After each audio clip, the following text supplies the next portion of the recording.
So how do you resell brand name products on Amazon legally? Hello YouTube, I'm Trent Dyrsmid, and back in September of 2016, I started selling brand name products on Amazon, and since then I have sold $3.7 million worth of products. In today's video, I want to share with you the correct process for legally selling brand name products on Amazon. Today's video is a part of a free series of videos that I'm producing on how to grow an Amazon business like mine. So if you want access to the other videos, just visit brightideas.co/insiders. Ready to go? Smash that like button and let's get started.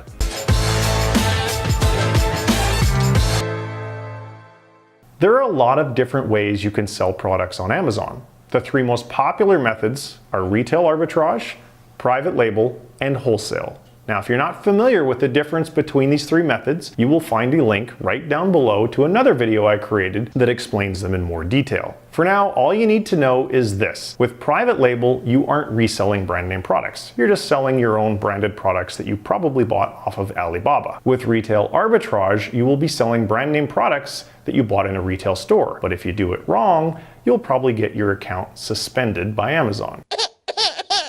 Now with wholesale, which is what I do, if you want to build a lasting business, you're going to need to ensure that you have a brand's permission to sell their products on Amazon. Fortunately, getting a brand to approve you is not actually as difficult as you might think.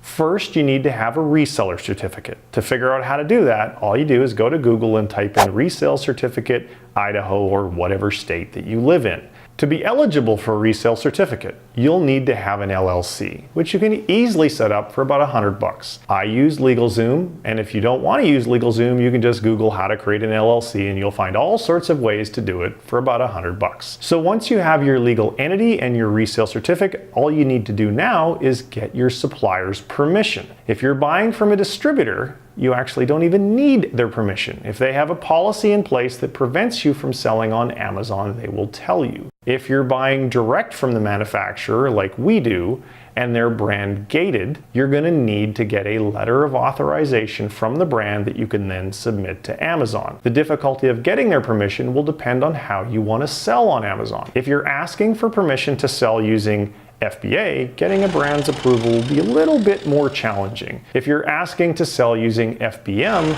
chances are getting their approval will be quite a bit easier because as a fulfilled by merchant seller, you'll get only a small portion of the buy box instead of the big portion, unless of course all the FBA sellers are out of stock, in which case you'll get more. If you have questions, please enter them in the comments below and I'll answer them. If you want to get even more of my free training videos, just go to brightideas.co/insiders and I will direct you to some super secret insider only free training resources. Thanks very much for tuning in. Don't forget to subscribe and hit the bell so I can say hello to you in my next video.